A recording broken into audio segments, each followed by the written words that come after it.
Student कैसे हैं आप सभी। स्वागत है फिर से एक बार अपने YouTube channel NK smart classes में, जहां पर ग्रेजुएशन के लिए मैथमेटिक्स बट आपकी डिमांड के अकॉर्डिंग लेके आते हैं को करिकुलर क्लास। आज आपका यूनिट 4 लेक्चर नंबर 4 होने वाला है, जिसमें ये लास्ट यूनिट है। इसके लिए थ्योरी और एमसीक्यू अलग अलग रखे हैं स्टूडेंट, क्योंकि इसमें थ्योरी थोड़ी सी ज़्यादा है, मतलब ज़्यादा नहीं है, समझ है तो ज़्यादा, बट आपके लिए थोड़ा इसमें ज़्यादा बहुत ज़्यादा लेंथी हो जाएगी, तो इसलिए हमने एमसीक्यू और थ्योरी की अलग बनाई है आपको, बट वीडियो दोनों एक साथ मिलेंगे। ठीक है, तो ये चैप्टर का नाम है कम्युनिटी हेल्थ कॉन्सेप्ट, यानी सामुदायिक स्वास्थ्य अवधारणा। तो देखिए, पहले सामुदायिक स्वास्थ्य अवधारणा होती क्या है, थोड़ा सा समझ लेते हैं। सामुदायिक स्वास्थ्य को समुदाय के व्यापक रूप से स्वास्थ्य को बनाए रखने, सुरक्षा व सुधार के लिए संगठित प्रयासों में परिभाषित किया गया स्टूडेंट। ठीक है, ज़्यादा आपको इसमें डिटेल में जाने की जरूरत नहीं है, बस ये चैप्टर है तो थोड़ा सा हमें पता होना चाहिए। आगे क्या दे रखा है, समाज में प्रचलित सामान्य रोगों के कारण। अब देखिए, इसमें रोग जो होंगे ना, उनके उपाय, उनका निवारण, लक्षण, क्या क्या उपाय हैं, क्या वायरस है, कारक है, उन सब के बारे में हम बात करेंगे। तो देखिए, लग रहा है संचारी रोग को संक्रामक रोग भी कहा जाता है। जो संचारी रोग है, हम क्या बोलते हैं, संक्रामक रोग बोलते हैं। संचारी रोग एक व्यक्ति से दूसरे व्यक्ति में फैलते हैं। यदि कोई बीमारी एक व्यक्ति से दूसरे व्यक्ति में फैलती है तो यह रोग संचारी कहलाती है ना।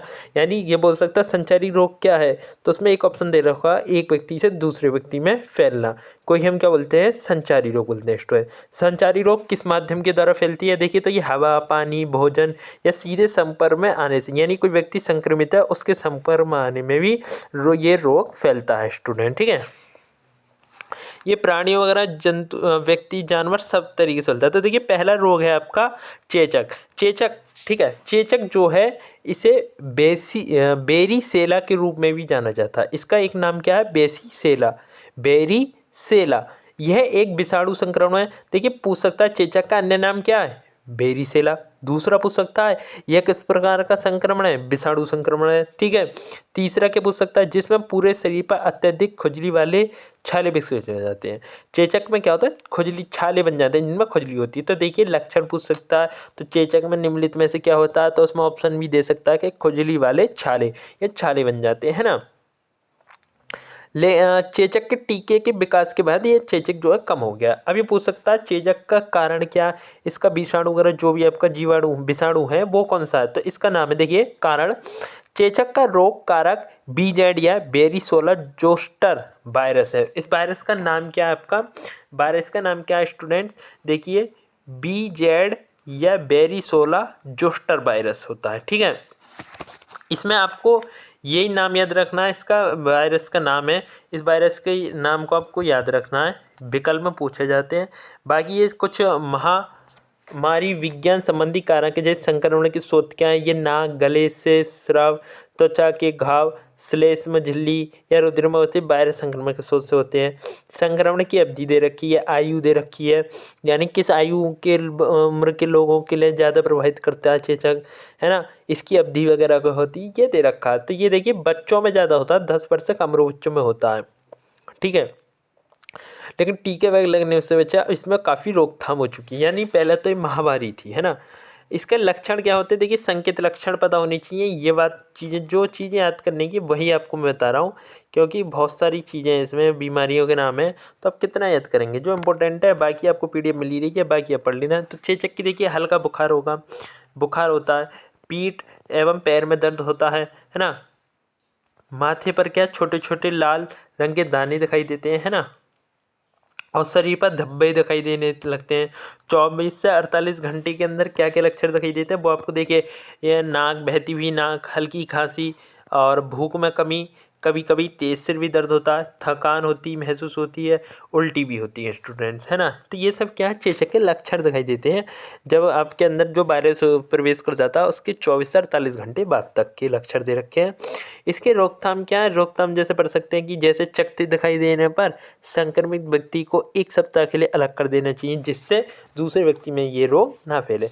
नाक एवं गले के निर्वाण से दूषित वस्तु कीटाणु रहित होनी चाहिए। इस प्रकार से ये आपकी रोकथाम के उपाय दे रखे हैं। जैसे कि ये लगा रखा मैंने छोटे छोटे वाले, जो आपको अच्छे से समझा सकूँ, बाकी आप पढ़ लेना। जैसे जौ के आटे के लेप लगाना या स्नान करना चाहिए। ठीक है, और जिंक ऑक्साइड के साथ कैलामाइन लोशन सुख दायक सामग्री के रूप में कार्य करता है, खुजली कम करता है। देखिए यहाँ का बेरीसेला जोस्टर इम्यूनोल, यहाँ बेरीसोला जोस्टर इम्यूनोग्लोबिन वैक्सीन की रोकथाम के उद्देश्य से संपर्क में आने के 72 घंटे दिए जाने चाहिए। यानी जब वायरस आपके प्रवेश कर जाता है उसके 72 घंटे के अंदर ये कौन सा दिया जाता है, वैक्सीन दी जाती है, बेरीसेला जोस्टर वैक्सीन दी जाती है। यह आपको वैक्सीन का नाम याद होना चाहिए, ठीक है। देखिए चेचक के बारे में आपको क्या होना चाहिए, इसका नाम पता, इसका वायरस जो अवधि वगैरह क्या होती है, इसके लक्षण क्या, इसका कारण क्या, इसकी क्या वैक्सीन दी जाती है, ये 5 से 6 चीज़ें आपको पता होनी चाहिए। यही क्या MCQ में पूछा जाता है, आपके पेपर में पूछा जाता है। अगला जैसे खसरा, क्या खसरा किस प्रकार का रोग है, ये संक्रामक वायरल रोग है। और इसमें क्या होता है, शरीर पर बुखार, इसमें क्या होता है, देखिए बुखार एवं छोटे लाल धब्बे हो जाते हैं, छोटे लाल धब्बे भी हो जाते हैं स्टूडेंट्स। और ये खसरा आपका मुख्य रूप से शिशुओं तथा बच्चों में होता है। ये किन में होता है, मुख्य रूप से पूछ सकता है कि खसरा मुख्य रूप से किन में होता है, तो शिशुओं बच्चों में होता है। और ये किस पर संक्रामक वायरल रोग है, और इसमें बुखार एवं छोटे लाल धब्बे शरीर पर बन जाते हैं स्टूडेंट, ठीक है। इसका कारण क्या है, खसरा का रोग का अगर RNA पैरामाइक्सो वायरस है, इस वायरस का नाम है RNA पैरामाइक्सो। तो देखिए स्टूडेंट्स आपके ये पूछी जाती हैं कि खसरा का कौन वायरस का नेम क्या है ना, या नाम पूछा जाता है, नाम दे देगा, पूछेगा ये जो वायरस है किस बीमारी से है, यानी किस बीमारी का है ना। तो देखिए इसका खसरा का जो कारण है, इसका जो आपके वायरस का नाम है, जिस वायरस के कारण खसरा होता है उसका नाम है RNA पैरामाइक्सो वायरस। तो आपको ये नाम याद होने चाहिए स्टूडेंट्स। और देखिए यहाँ पे ये छोटी छोटी चीज़ें हैं जो आप पढ़ सकते हैं, नहीं भी पढ़ेंगे तो कोई दिक्कत नहीं है। बाकी ये लक्षण वगैरह, रोग के कारण, इनका अन्य नाम और किन कारणों से होते हैं, इनके उपाय, ये चीज़ पता होनी। तो देखिए इसमें क्या क्या होता है, खसरा में तेज बुखार है ना, एकदम से तेज चढ़ेगा, छींकना, और आपकी लाल आंखें होनेंगी, प्रकाश की स्थिति यानी प्रकाश ज़्यादा तेज होगा, आपको सहने में वहाँ पे क्या होगी, प्रॉब्लम आती है स्टूडेंट, ठीक है। आगे देखिए इसकी रोकथाम के उपाय, जैसे चकत्ते दिखने के बाद संक्रमित व्यक्ति को हफ्ते के लिए अलग रखना चाहिए। स्वस्थ व्यक्ति जो संक्रमित व्यक्ति के संपर्क में होता है उसको 48 दिन के अंदर प्रतिरक्षी करना चाहिए। महामारी की शुरू होते ही टीकाकरण तुरंत किया जाना चाहिए, यानी जैसे आपको दिखाई दे कि यहाँ व्यक्ति बीमार है या ये प्रॉब्लम, उसका उपचार तुरंत कराना चाहिए स्टूडेंट्स, ठीक है। अभी देखिए ये क्या आ गया आपका, एक गलसुआ, इसे और क्या बोलते हैं स्टूडेंट, क्या नाम है, कर्णमूलशोथज। गलसुआ एक वायरल संक्रमण है। किस प्रकार का संक्रमण, वायरल संक्रमण है, जो कान के पास उपस्थित लार ग्रंथि में उपस्थित होता है। ये कहाँ पे होता है, आपके कान के पास जो लाल ग्रंथि में होता है, लार ग्रंथि में होता है, ठीक है। तो ये स्टूडेंट इंपॉर्टेंट टॉपिक है। ये कहाँ होता है, कान के पास लार ग्रंथि जो होती है उसमें होता है। इन लार ग्रंथियों में क्या होता है, ये सूजन आ जाती है, इससे क्या होता है, सूजन आती है, और इसका कोई भी विशिष्ट उपचार स्टूडेंट्स अभी तक उपलब्ध नहीं है, इसका कोई भी विशिष्ट उपचार नहीं होता है। गलसुआ, इसका कारण में देख लेते हैं हम। गलसुआ एक विषाणु जनित संक्रमण है। गलसुआ क्या है, एक विषाणु जनित संक्रमण है जो गलसुआ वायरस के कारण होता है। इसके वायरस का भी नाम क्या है, गलसुआ, है ना। इसके वायरस का भी नाम क्या है स्टूडेंट, गलसुआ है। और ठीक है, ज़्यादा चीज़ें हमें कुछ नहीं पढ़नी, वायरस नहीं वगैरह यही चीज़ें हमें पढ़नी है। इसके लक्षण क्या होते हैं, वायरस फैल सकता है खांसने छींकने से, यानी ये किसी भी व्यक्ति के संपर्क में आने पर फैलता है ना, और अन्य रोगों की तरह ही। और इसके संकेत लक्षण क्या है, गलसुआ में सूजे हुए तथा कोमल गाल, जबड़े होते हैं। यह पेरोटाइसिस के कारण होता है ना। इसके पैराटाइसिस के कुछ दिनों पहले गलसुआ के अन्य दिखाई देने लगते हैं। क्या क्या दिक्कत आती है आपके, बुखार, मांसपेशियों में दर्द, भूख कम लगना, सिर दर्द, थकान, ये सब क्या इसके लक्षण है स्टूडेंट, ठीक है। ये सब क्या लक्षण है। रोकथाम के लिए उपाय दे रखे हैं, जैसे कि आपका दे रखा है, लगभग 10 दिनों के लिए बिस्तर पर आराम करने की सलाह दी जाती है। उच्च मौखिक स्वच्छता का पालन किया जाना चाहिए। रोगी की चबाने की क्षमता के आधार पर तरल या अर्ध ठोस आहार का सुझाव दिया जाता है। यदि रोगी निगल नहीं सकता है तो अंतःशिरा द्रव प्रतिस्थापित की सलाह दी जाती है। इस प्रकार ये निम्नलिखित आपके उपाय हैं, इनको करके रोकथाम को रोका जा सकता है। अगला है आपका इन्फ्लुएंजा। इन्फ्लुएंजा रोग क्या होता है स्टूडेंट? ये एक संक्रमित रोग है। किस प्रकार का रोग है स्टूडेंट? ये एक संक्रमित रोग है। इसे सामान्यतः फ्लू के नाम से भी जाना जाता है। किस नाम से भी जाना जाता है? इन्फ्लुएंजा को फ्लू के नाम से भी जाना जाता है स्टूडेंट। ये चीज़ें आपकी याद करने की हैं, ये आपको याद होनी चाहिए, ठीक है। अगली बात है इसमें कि इन्फ्लुएंजा बुखार, दर्द और सामान्य कमजोरी। इन्फ्लुएंजा में सामान्यतः हर वक्त क्या चीज़, मतलब क्या बुखार होता है, दर्द होता है और कमजोरी शरीर में दिखाई देती है। इसका कारण क्या है? इसके जो वायरस होता है, इन्फ्लुएंजा ही नाम होता है वायरस का भी नाम क्या होता है? इन्फ्लुएंजा। वैसे फ्लू बोला जाता है लेकिन वायरस का नाम क्या है? इन्फ्लुएंजा। किस वायरस से होता है? इन्फ्लुएंजा वायरस से होता है। इन्फ्लुएंजा वायरस आपका 3 प्रकार का होता है, influenza A, influenza B, influenza C. तो ए जो होता है वायरस पक्षियों, मनुष्यों एवं स्तनधारी को संक्रमित करता है। बी जो होता है इन्फ्लुएंजा बी, वो केवल मनुष्य को संक्रमित करता है। इन्फ्लुएंजा सी केवल मनुष्य को संक्रमित करता है, ठीक है। बी सी मनुष्य को संक्रमित करते हैं, ये मनुष्य को भी करते हैं औरों को भी करते हैं, ठीक है। बी करता है सिर्फ मनुष्य को, ठीक है। आगे इसके बढ़ते हैं। इसके लक्षण क्या है? बुखार, सुस्ती, सिर का दर्द, गले का सूखना, अनुत्पादक खांसी, रक्त जमाव, छींकना तथा उल्टी, शरीर तथा पेट में दर्द। ये क्या है? आपके सामान्य लक्षण है स्टूडेंट्स। रोकथाम के लिए क्या है? यदि संभव हो तो बीमार होने पर कार्य पर जाने, स्कूल जाने या कार्य करने से बचना चाहिए। और खांसते या छींकते समय एक व्यक्ति को मुंह एवं नाक को रुमाल से ढकना चाहिए। बीमार व्यक्तियों से सुरक्षित दूरी बनाकर रखनी चाहिए। एक व्यक्ति को बार बार हाथ धोने चाहिए। एक व्यक्ति को अपने हाथों को अपनी आंख, नाक तथा मुंह से दूर रखना चाहिए। निम्नलिखित क्या है इनके रोकथाम के उपाय हैं स्टूडेंट, जैसे कि कोरोना वायरस में होता था, है ना। अब देखिए इसकी रोकथाम के लिए क्या क्या नीचे दी गई निम्न वैक्सीन तथा औषधियों के सेवन से इन्फ्लुएंजा की रोकथाम की जा सकती है। तो कौन सी वैक्सीन है? मृत वैक्सीन, जीवित तनुकृत वैक्सीन, स्लिप्ट वायरस वैक्सीन, न्यूरामिनिडेज विशिष्ट वैक्सीन, पुनर्संयोजक वैक्सीन तथा एमांटाडीन, इसे बोलते हैं रोग निरोधी दवा, एमांटाडीन, ठीक है, दवा है। उसके बाद आता है आपका कोविड-19। कोविड-19 तो आपके सामने ही हुआ स्टूडेंट, तो आपको इसके बारे में तो आप अच्छे से जानते हैं, लेकिन देखिए पढ़ लेते हैं।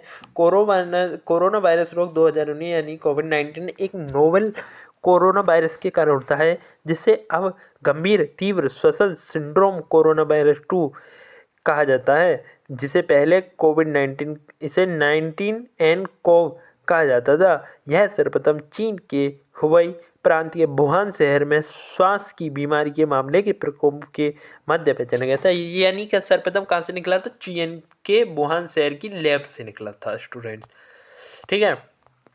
इसका कारण क्या है? यह कोविड-19 का रोग कारक अत्यधिक संक्रामक गंभीर तीव्र श्वसन संलक्षण कोरोना वायरस 2 है, ठीक है। यह माना जाता है कि बीटा कोरोना वायरस चमगादड़ में उत्पन्न हुआ है और मनुष्य में श्वसन बिंदु के प्रत्येक संपूर्ण रूप से फैलता है स्टूडेंट। तो देखिए आगे इसमें और पढ़ते हैं। इसके लक्षण क्या है? सामान्य लक्षण क्या देखे जाते हैं स्टूडेंट? बुखार, सूखी खांसी, थकान, दर्द, पीड़ा, गले में खराश, अतिसार, नेत्र श्लेष्म, लाशोथ, स्वाद या गंध का गायब होना, त्वचा पर दाने, उंगलियों या पैर की उंगलियों का मलिनीकरण, है ना, सांस लेने में कठिनाई, सीने में दर्द, बोलने संचलन की समस्या। ये तो क्या है? कोरोना वायरस के स्टूडेंट लक्षण है सभी। उसके बाद रोकथाम क्या है? मास्क पहनना। व्यक्तियों को ये थोड़ा जानना आपके लिए जरूरी है। व्यक्तियों को 2 वर्ष से अधिक आयु सार्वजनिक रूप से मास्क पहनना चाहिए। लोगों को एक दूसरे से कम 6 फीट की दूरी बनाए रखनी चाहिए। लोगों को सावधानी रखनी चाहिए तथा घर में किसी के संक्रमित होने की स्थिति में अन्य लोगों को इसके फैलने की जोखिम से बचने मास्क पहनना चाहिए। मास्क लगाने से पहले हाथ धोने चाहिए। लोगों को अपनी नाक तथा मुंह पर मास्क पहनना चाहिए एंड लोगों को अपना मास्क चेहरे के किनारे पर आराम से लगाना चाहिए।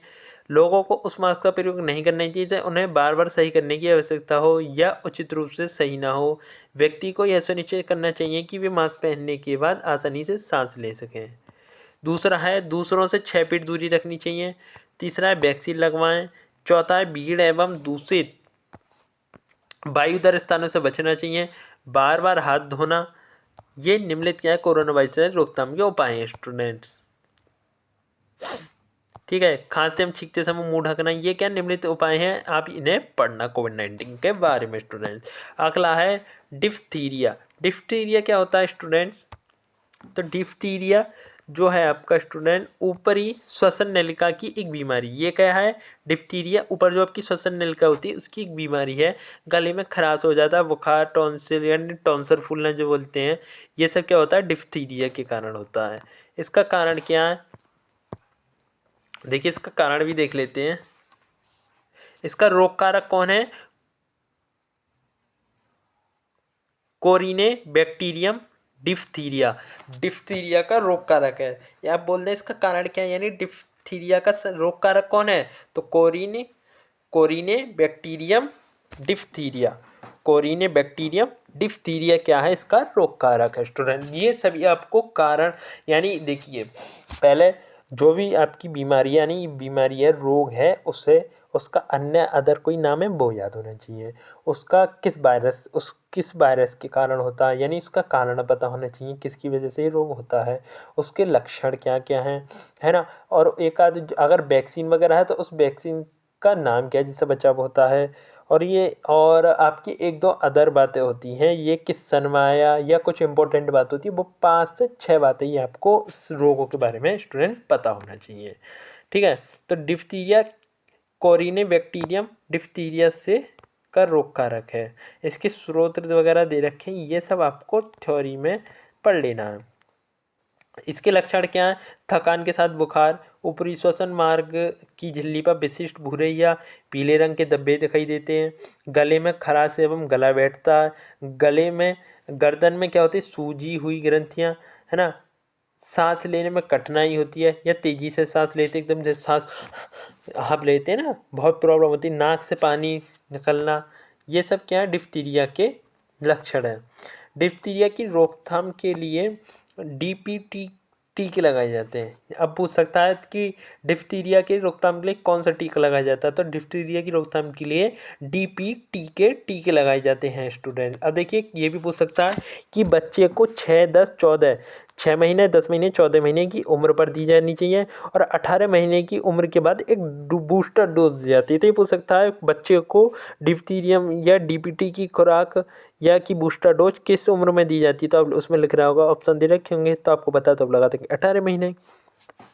और 5 साल की उम्र में डीटी का टीका लगाया जाता है। ठीक है स्टूडेंट्स। काली खांसी या कुकुर खांसी क्या होती है स्टूडेंट? ये अत्यधिक संक्रामक जीवाणु बीमारी है। काली खांसी क्या है? अत्यधिक संक्रामक जीवाणु बीमारी होती है स्टूडेंट। एंड काली खांसी 3 अवस्था में होती है: प्रतिसियाई अवस्था, प्रवेगी चरण, स्वास्थ्य लाभकारी अवस्था। ये प्रतिसियाई अवस्था 10 दिन तक रहती है, प्रवेगी चरण 2 से 4 सप्ताह तक और स्वास्थ्य लाभकारी अवस्था 1 से 2 सप्ताह तक रहती है स्टूडेंट्स।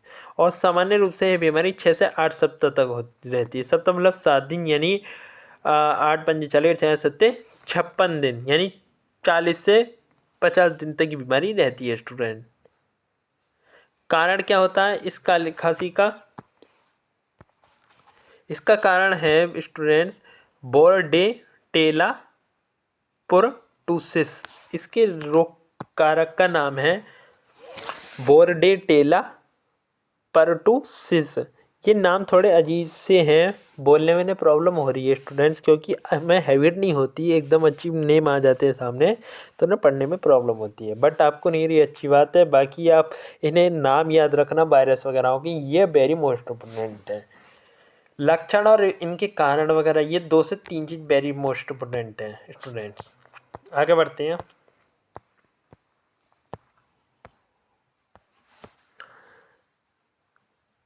इनकी संकेत क्या है? हल्का बुखार होती है, सांस लेने में प्रॉब्लम वगैरह आती है, आंखों से पानी आना, बहती नाक, और ये बाकी आप ये रोकथाम पढ़ लेना। अगला क्या है? क्षय रोग यानी तपेदिक क्या होता है? तपेदिक क्या होता है स्टूडेंट? क्षय रोग यानी टीबी भी बोलते हैं उसे। क्षय रोग क्या है? टीबी। तपेदिक तपेदिक बोल दो, क्षय रोग बोल दो, टीबी बोल दो, एक ही बात है। तो ये क्या है, संक्रामक रोग होता है, अत्यधिक संक्रामक रोग है जो फेफड़े तथा शरीर के अन्य भागों में सूजन की विशेषता है। यानी ये क्या है, सूजन की विशेषता है स्टूडेंट्स, ठीक है।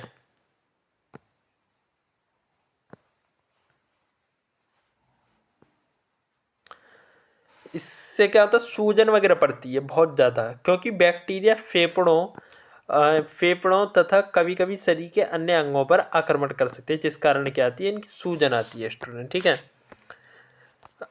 ये पूछ सकता है किस प्रकार रोग संक्रामक रोग है और ये फेफड़ों और शरीर के अन्य में सूजन उत्पन्न करता है। इसका वायरस जो होता है, यानी इसका रोग कारक कौन है, किस कारण होता है स्टूडेंट, तो देखिए ये इसका रोग कारक जो है तपेदिक का, वो है माइक्रोबैक्टीरियम ट्यूबरक्लोसिस। माइक्रोबैक्टीरियम ट्यूबरक्लोसिस क्या है, इसका रोग कारक है स्टूडेंट, ये नाम आपको याद होना चाहिए, ठीक है। आगे बढ़ते हैं। जब तक आप इन्हें ना एक तरीके से लिख लेना कि जैसे चेचक हो गया, तपेदिक अन्य नाम दे रखा, तो वो कारण ये वायरस और इसके लक्षण ये, इसकी रोकथाम के में इम्पोर्टेंट 2-4 पॉइंट हो वो, इस तरीके से आप एक कॉपी में इन्हें नोट कर लीजिएगा। अगर आपका मन हो तो, ना तो आप ऐसे भी पढ़ सकते हैं। संकेत क्या होते हैं, एक खराब खांसी जो 3 सप्ताह तक या उससे अधिक समय तक रहती है, छाती में दर्द, खून या बलगम जमा होना, कमजोर या बहुत थका हुआ अनुभव करना, ठंड लगना, अस्पष्टीकृत वजन का घटना, बुखार, रात में पसीना आना, भूख न लगना, ये सब क्या है, इसके तपेदिक के लक्षण है स्टूडेंट्स। निवारण या रोकथाम है, ये दे रखे हैं। व्यक्ति को, जैसे कि दे रखा है, व्यक्ति को अपने डॉक्टर के पास समय पर जाते रहना चाहिए, जब तक डॉक्टर बंद करने को ना कहे तब तक अपनी सभी औषधियाँ ठीक उसी प्रकार से लेनी चाहिए बताई गई हों। व्यक्ति को खांसने या छींकने के बाद हाथ धोना चाहिए। व्यक्ति को अन्य लोगों को उनसे मिलने या आमंत्रित करने के लिए नहीं कहना चाहिए। तो निम्नलिखित ये क्या आपके रोकथाम के उपाय हैं स्टूडेंट्स। अगला आता है, आपका रोग है पोलियोमाइलिटिस। पोलियोमाइलिटिस है ना, तो ये क्या, इसे पोलियो भी कहा जाता है स्टूडेंट, इसका अन्य नाम क्या, पोलियो। और ये क्या कहता है, ये केंद्रीय तंत्र का तंत्र को प्रभावित करता है। आपको पोलियोमाइलिटिस जो है केंद्रीय तंत्र का तंत्र को प्रभावित करता है स्टूडेंट्स।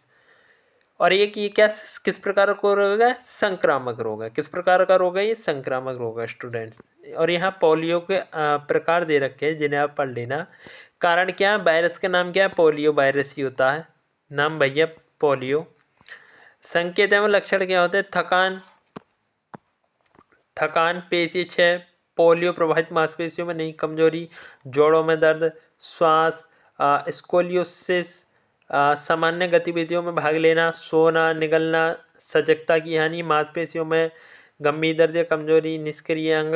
निम्नलिखित क्या है, इसके लक्षण हैं, ये दे रखे हैं, हम पढ़ सकते हैं। रोकथाम क्या, संक्रमित व्यक्ति को अलग रखा जाना चाहिए।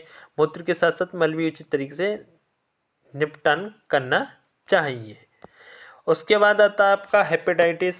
हेपेटाइटिस क्या होता है, हेपेटाइटिस जो होता है यकृत की चोट को दर्शाता है हेपेटाइटिस, जिसमें यकृत के ऊतकों में सूजन कोशिकाएं पाई जाती हैं स्टूडेंट, ठीक है।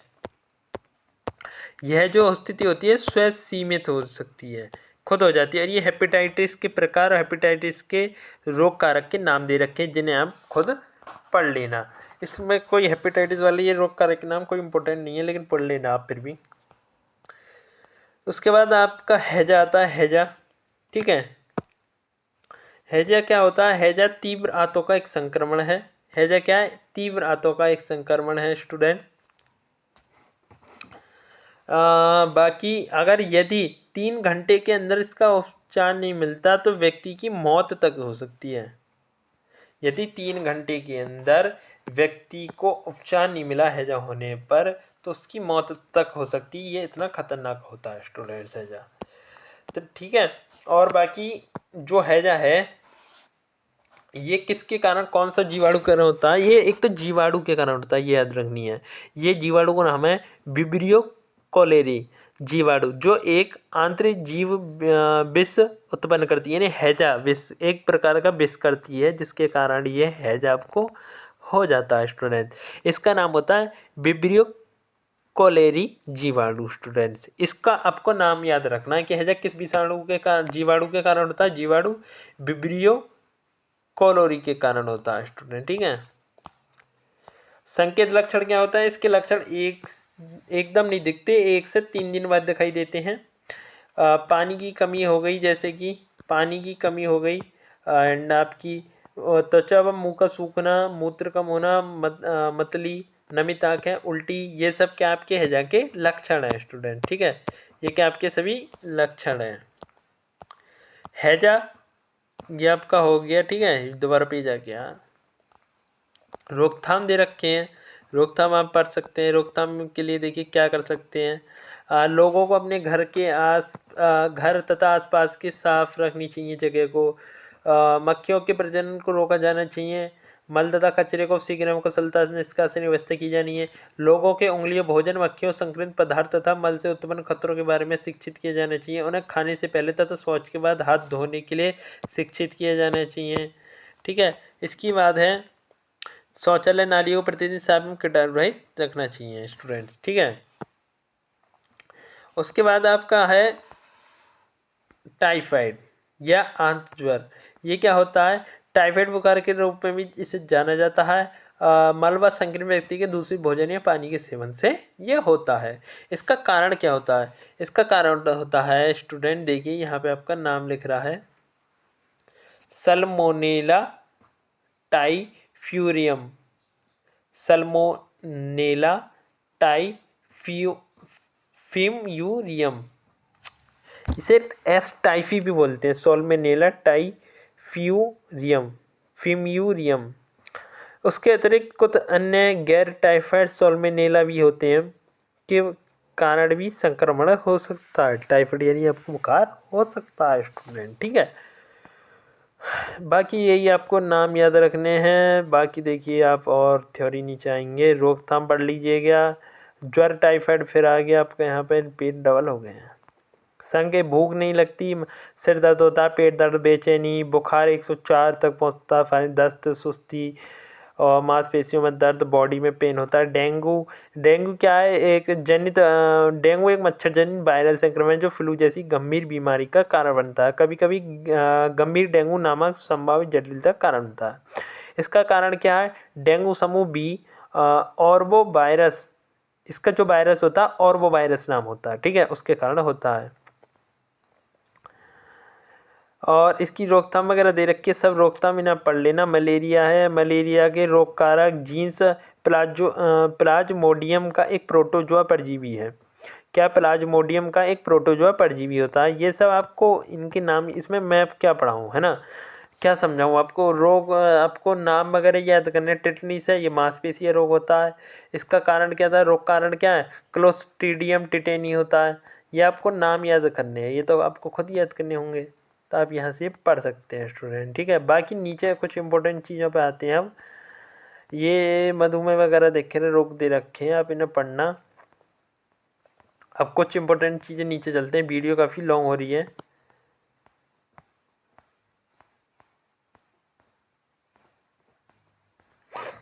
हाँ, यहाँ से आते हैं। आहार पोषण की सुधार के लिए राष्ट्रीय एवं अंतर्राष्ट्रीय कार्यक्रम हैं जो कि इनसे पूछे जाते हैं, जैसा कि ये एकीकृत बाल विकास सेवा ICDS कार्यक्रम।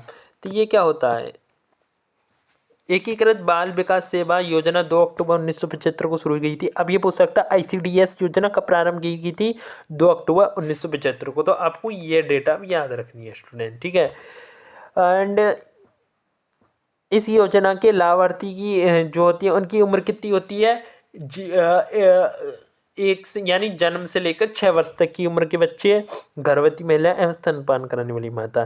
तो पूछ सकता है ICDS कार्यक्रम के लाभार्थी कौन कौन है, तो बच्चे, गर्भवती महिला एवं स्तनपान कराने वाली महिला होती हैं। और इसकी योजना 2 अक्टूबर 1975 को शुरू की गई थी। ये 2 बातें आपको यहाँ से याद रखनी है। अब इनके उद्देश्य क्या है ये बात भी करनी है। 0 से 6 वर्ष की आयु के बच्चों के पोषण स्वास्थ्य स्थिति में सुधार करना, बच्चों के उचित मनोवैज्ञानिक, शारीरिक, सामाजिक विकास की नींव स्थापित करना, मृत्यु दर, कुपोषण, रुग्णता, स्कूल छोड़ने की घटनाओं को कम करना। ये निम्नलिखित उद्देश्य ये आपको पता होने चाहिए, ये आपके विकल्प में पूछे जाते हैं स्टूडेंट्स। इनकी सेवाएं क्या होती हैं ये याद रख लें, जैसे पूरक पोषण कार्यक्रम, टीकाकरण, है ना, एंड स्वास्थ्य जांच, निर्देशक सेवाएं, ये सेवाएं के नाम याद रखने हैं, है ना आप। और अगला आता है मध्य भोजन कार्यक्रम, MDMP। ये क्या होता है, जो शाम की सब भोजन होता है उसकी व्यवस्था है। ये कब किया गया था, 28 नवंबर 2000 को भारत के सर्वोच्च न्यायालय द्वारा एक निर्देश पारित किया गया था, जिसमें कहा गया था कि हम राज्य सरकारों, केंद्र शासित प्रदेशों को निर्देश देते हैं कि वे प्रत्येक सरकारी सहायता प्राप्त प्राथमिक विद्यालय में प्रत्येक बच्चे को तैयार मध्याह्न भोजन उपलब्ध कराकर मध्याह्न भोजन योजना को लागू करें। इसका उद्देश्य था बच्चों को कक्षा में भूख से बचाना, स्कूल में बच्चों की परिवार उपस्थिति को बढ़ाना, सभी जातियों के बच्चों के मध्य समाजीकरण में सुधार करना, बच्चों की में कुपोषण की समस्या का समाधान करना। तो ये क्या निम्नलिखित इसके उद्देश्य हैं, कारण कि ये आपको पता होनी चाहिए स्टूडेंट। ठीक है, आगे बढ़ते हैं। अगला कार्यक्रम है मध्याह्न भोजन योजना। ये भी आप पढ़ लेने कब की, 15 अगस्त 1995 को हुई थी, है ना। इसका उद्देश्य लाभान्वित कौन कौन है, किन किन को लाभ मिलता है, ये सब आपको यहाँ से पढ़ लेना है।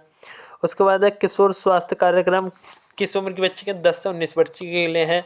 स्वास्थ्य एवं परिवार कल्याण मंत्रालय द्वारा उनके पोषण, प्रजनन, स्वास्थ्य, मादक द्रव्यों के सेवन तथा अन्य समस्याओं को लक्षित करने के लिए एक स्वास्थ्य कार्यक्रम की शुरुआत की गई थी। एक और अन्य कार्यक्रम है, उसका नाम है राष्ट्रीय किशोर स्वास्थ्य कार्यक्रम। इसे RKS के शॉर्ट में बोलते हैं। इसकी शुरुआत भारत सरकार ने 7 जनवरी 2014 को 7 जनवरी 2014 नई दिल्ली में राष्ट्रीय किशोर स्वास्थ्य कार्यक्रम को प्रारंभ किया। ठीक है, राष्ट्रीय किशोर स्वास्थ्य कार्यक्रम के अनुसार किशोर शहरी व ग्रामीण क्षेत्रों में विवाहित व अविवाहित, गरीब व धनी, स्कूल जाने या न जाने वाले 10 से 19 वर्ष की आयु समूह की लड़कियां तथा लड़के होते हैं। इसका उद्देश्य है 11 से 18 वर्ष की लड़कियों के पोषण व स्वास्थ्य स्थिति में सुधार करना, शिक्षा के अनौपचारिक प्रवाह के माध्यम से वांछित साक्षरता तथा असंख्य कौशल प्रदान करना है स्टूडेंट्स। तो मैंने आपको ये बताया, ये तिथियाँ, डेट्स, उद्देश्य आपको याद होने चाहिए। ठीक है, ये उद्देश्य वगैरह दे रखे हैं, जैसे IFA अनुपूरक तथा स्वच्छ सुविधा प्रदान करता, 18 वर्ष की आयु के बाद तथा यहाँ तक कि बाद में उनकी विवाहित सुविधाजनक प्रदान करना, और ये सेवाएं दे रखी ने आपको याद करनी है। अगली योजना किशोरी शक्ति योजना, है ना, ये सन 2000 में स्टार्ट की गई थी।